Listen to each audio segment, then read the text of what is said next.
प्रिय दोस्तों और भक्तों, आज हम अपने भारत देश को फिर से व्यवस्थित करने में लगे हुए हैं। यूं तो इस महीने में वसंत वसंत यानी कि फूलों का ढेर, वो भी तरह तरह के रंग बिरंगे फूल। कौन नहीं जानता कि बसंत के महीने में कितनी तरह के बगीचों में, खेतों में, हर जगह हरियाली के साथ साथ हमको विभिन्न तरह के रंग बिरंगे फूल आकर्षित करते रहते हैं। तो दोस्तों, इसी महीने में फागुन की होली भी मनाई जाती है। तो आज हम होली के बारे में आपसे अपने विचार साझा करते हैं। बसंत पंचमी से ही होली का उत्सव शुरू हो जाता है।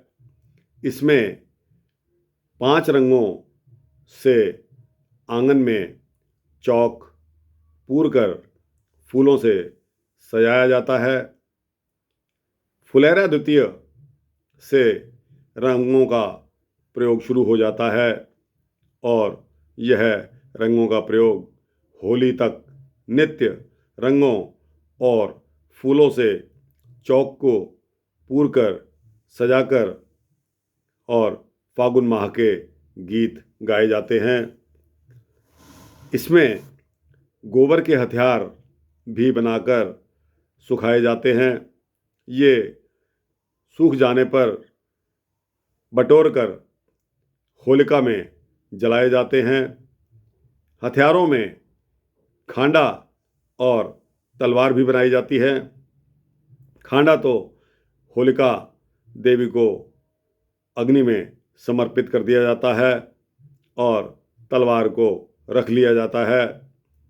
इस दिन से ही मंदिरों में चांदी के कटोरे में केसरिया रंग घोलकर सोने की पिचकारी से भगवान पर 5 या 7 बार रंग उड़ेल कर यह प्रसाद दर्शनार्थियों पर भी डाला जाता है। और दोस्तों, यह कार्यक्रम होली यानी कि होलिकोत्सव, होलिका दहन तक चलता रहता है। फुलेरा दूज से होली की तैयारी जो शुरू होती है, इस दिन यदि भद्रा ना हुआ तो गोबर के बल्ले, जिसे कोई कड़कुल्ला, कोई गोबर के खेल खिलौने कहता है, बनाए जाते हैं, जो फागुन शुक्ल सप्तमी तक बनते रहते हैं। अष्टमी से होलास्टिक लग जाता है। बल्ले गोबर के बनना बंद हो जाते हैं।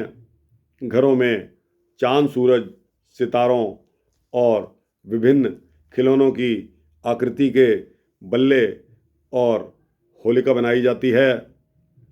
कुछ लोगों के यहाँ ढाल, तलवार और खांडे भी बनाए जाते हैं। होली के कई दिन पहले, जिस दिन पुष्प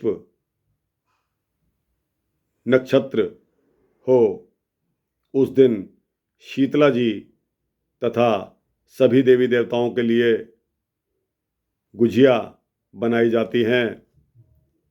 इसे समय गौंठना कहते हैं।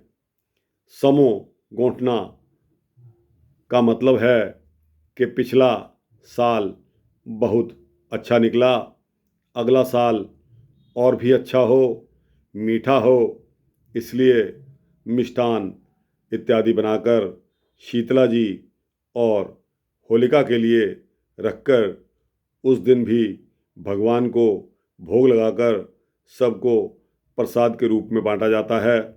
और इसी दिन से त्योहार के लिए पकवान बनने भी शुरू हो जाते हैं। होलिका दहन के दिन नारियल की रस्सी में बड़कुल्लों या बल्लों की मालाएं पिरोई जाती हैं। इस दिन यदि भद्रा नक्षत्र हो तो माला पहले ही पिरो ली जाती हैं। उन मालाओं में एक तो आदमी जितनी लंबाई की पिरोकर अगले साल के लिए रख दी जाती है, एक पितरों की और एक भगवान की, एक हनुमान जी की, 4 शीतला जी की बनाकर घर में जितने पुरुष और बच्चे होते हैं उतनी मालाएं पिरोई जाती हैं। 8 बड़कुल्ले, पान सुपारी आदि के साथ सूरज चांद के तथा होलिका वाले बल्ले की आँख में कौड़ी लगाकर घी, गुड़, रौली आदि से पूजकर बल्लों के बीच में डालकर दहन के लिए माला बनती है। प्रातःकाल सब लोग सुगंधित तेल लगाकर गर्म पानी से स्नान करते हैं। फिर स्वच्छ वस्त्र पहनकर देव, पितर और श्री हनुमान जी की अर्चना पूजा कर जल, फूल, गुजिया, इत्र, गुलाल, नारियल इत्यादि भेंट करते हैं। कहीं कहीं कोई बड़ा बूढ़ा पूजा करता है, बाकी सब लोग प्रणाम करते हैं व टीका लगवाते हैं।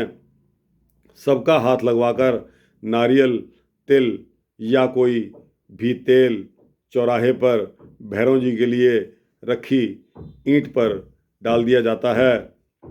पूरी सब्जी, हलवा, दही बड़े, पापड़ इत्यादि व्यंजन बनाकर पितरों व सभी देवी देवताओं का भोग लगाया जाता है, जो ब्राह्मण को जिमाया जाता है या उन्हें दे दिया जाता है। फिर सभी लोग भोजन कर लेते हैं। किसी किसी के यहाँ संध्या काल में यह सब सामान बनता है। फिर जल, फूल, रौली, कलावा, रंग, गुलाल, चीर, गुजिया, लड्डू इत्यादि से ठंडी होली की पूजा करके बल्ले की माला चढ़ाई जाती है और 4 बार प्रदक्षिणा करने के बाद घर आकर भोजन किया जाता है। रात में चौराहे की होली जो भद्रा उतर जाने पर जलाई जाती है। होली जलने के बाद सब गुलाल, घी, गुड़, गुजिया, लड्डू, नारियल, गन्ना इत्यादि टोकरी में रखे पुरुषों और बच्चों की ओर चढ़ाने के बल्ले की मालाओं आदि से होलिका की पूजा की जाती है। जो गेहूं की बाली अवश्य चढ़ाई जाती है। 4 बार प्रदक्षिणा करके गन्ना भूनकर वापस लाया जाता है। अग्नि भी घर लाई जाती है। इस बीच महिलाएं छत पर से होली की लपट के दर्शन करती हैं। जल से अर्घ्य देकर पूजा और प्रणाम करती हैं। उस समय होली के गीत भी गाए जाते हैं। घर के आंगन को गोबर से लीपकर बालू या मिट्टी की बेदी बनाई जाती है। फिर उस पर रंगोली पूरकर गन्ने के 4 टुकड़े चारों तरफ रखकर बल्ले सजा दिए जाते हैं।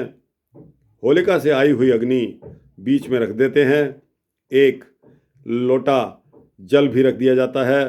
फिर वहीं सब पूजन सामग्री और जौ, गेहूं की बाली से इस होलिका की पूजा सारा परिवार करने लगता है।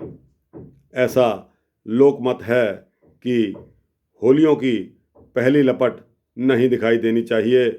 रंग, अबीर और गुलाल चढ़ाकर हाथ में जौ, गेहूं की बाली लेकर सब लोग 5 बार प्रदक्षिणा करते हैं। साथ ही यह बाली भी अग्नि में भूनते हैं। इसके बाद घर का बड़ा बूढ़ा सब पर केसरिया रंग छिड़कता है, अबीर लगाता है और टीका काटता है। गरी, गोला, लड्डू व गुजिया से उनकी अंजलि भरता है व शगुन के रुपए भी देता है। महिलाओं की गोद गुजिया लड्डू और मेवा से भर दी जाती हैं। सिंदूर लगा दिया जाता है। रंग गुलाल लगाकर शगुन के रुपए दिए जाते हैं। यथा योग्य किसी से होली मिलन, किसी से होलिका की राम राम कहकर लोग इस त्योहार को हर्षोल्लास के साथ मनाते हैं। सभी लोग बड़ों के पैर छूते हैं और छोटों को आशीर्वाद दिया जाता है। पैर के अंगूठे से लेकर दाहिना हाथ जहाँ तक सीधा उठे उतना बड़ा कच्चा धागा नापकर अग्नि में छोड़ा जाता है। कहते हैं कि इससे पुरुषों व बच्चों की उम्र बढ़ती है। जिसके यहाँ घर में होली नहीं जलाई जाती, वे भी होली की अग्नि लाकर कमरों में धुआं देते हैं। होली के पास रखे हुए जल को दूसरे दिन प्रातःकाल सबके नहाने की बाल्टियों में डाल दिया जाता है या उनके ऊपर छिड़क दिया जाता है। कहते हैं इस जल से स्नान करने से फोड़े फुंसी नहीं होते। इस तरह यह दिन पूजा और होली का एक अनोखा संगम है। होलिका दहन के बाद होली के दिन चैत्र कृष्ण प्रतिपदा से ही खल मास की शुरुआत हो जाती है। पूरे माह भर शुभ कार्य